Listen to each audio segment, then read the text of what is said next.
لكم في صخرة أو في السماوات أو في الأرض يأتي بها الله إن الله لطيف خبير.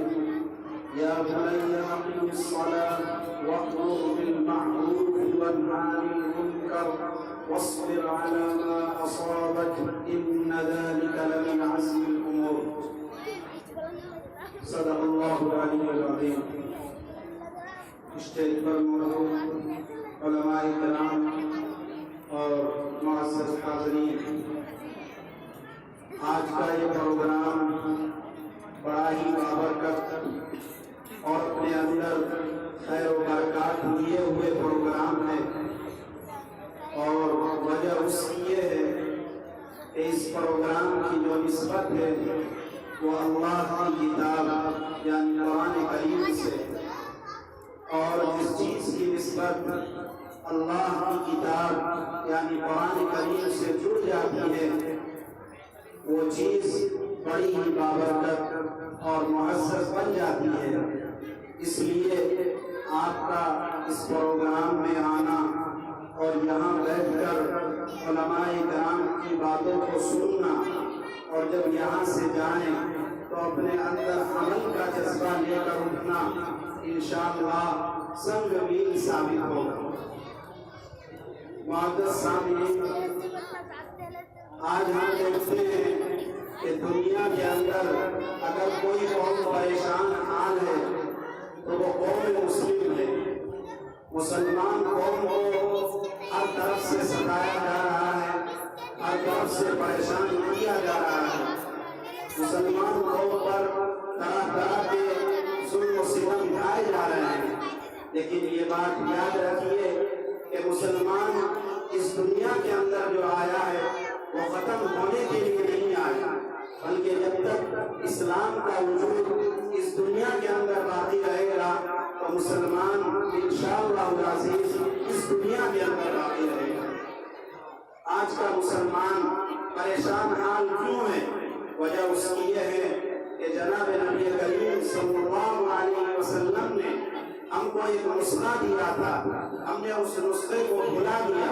اگر آج بھی ہم اس نسخے پر عمل کریں تو انشاءاللہ العزیز ہم کامیاب ہوں گے اور ہماری سر بلندی ہوگی۔ وہ نسخہ کیا ہے؟ جناب نبی کریم صلی اللہ علیہ وسلم نے صحابہ کرام سے ارشاد فرمایا، اپنے ہاتھ کے اندر قرآن کریم لے کر کہ یہ وہ کتاب ہے کہ اس کتاب کے ذریعے اللہ رب العزت بعض قوموں کو بلندی عطا فرماتا ہے، اور یہی وہ کتاب ہے کہ جس کتاب کے ذریعے اللہ تبارک و تعالی بعض قوموں کو ذلیل و رسوا کرتا ہے۔ صحابہ کرام نے عرض کیا، اے اللہ کے نبی، عزت اس قوم کو ملے گی۔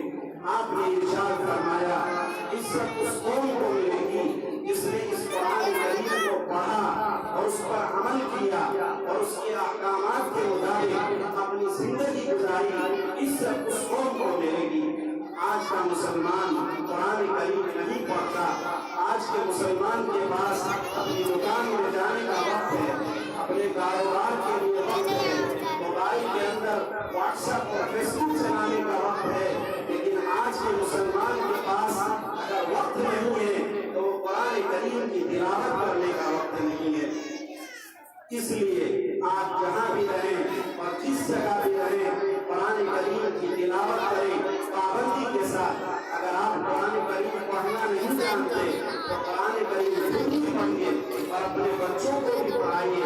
روزانہ مستقل کم سے کم ایک پارہ تلاوت کیجیے۔ اگر آپ ایک پارہ تلاوت نہیں کر سکتے تو کم از کم آدھا پارہ تلاوت کیجیے، اور اگر آدھا پارہ بھی نہیں کر سکتے تو کم از کم پاؤ پارہ تلاوت کیجیے، لیکن قرآن کریم پڑھنے کا معمول بنائیے، خود بھی پڑھیے اور اپنے بچوں کو بھی قرآن کریم پڑھائیے۔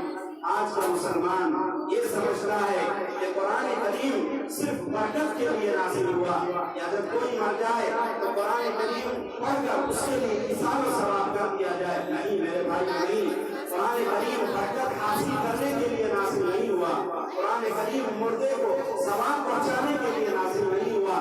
قرآن کریم کے نزول کا مقصد یہ ہے کہ آپ قرآن کریم کو پڑھیں اور احکامات کو بیان کیا ہے، آپ ان احکامات کو اپنی عملی زندگی کے اندر اتاریں اور اس کے مطابق عمل کریں۔ حدیث شریف کے اندر جو بعض حضرات یہ بیان کرتے ہیں کہ کل قیامت کے دن حافظ قرآن کو کہا جائے گا کہ قرآن کریم پڑھتا جائے اور جنت کی سیڑھیوں پر چڑھتا ہے، تو جو بعض حضرات اس حدیث شریف کے اندر حافظ قرآن کا لفظ لگاتے ہیں، یہ حافظ قرآن کا لفظ غلط ہے۔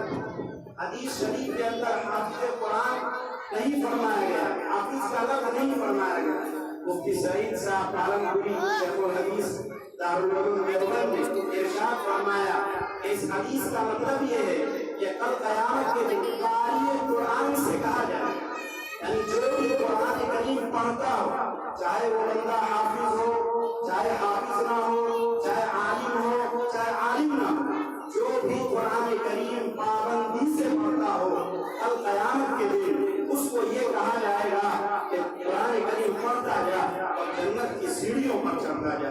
اس لیے میں آپ حضرات سے گزارش کرتا ہوں کہ قرآن کریم پڑھنے کا معمول بنائیے، اپنی زندگی کے اندر قرآن کریم کو اتاریے۔ ماشاءاللہ قاری شاہد صاحب نے بہت محنت کی ہے اور بڑی محنت سے یہ چمن یہاں تک پہنچا ہے، میں ان کو مبارکباد پیش کرتا ہوں۔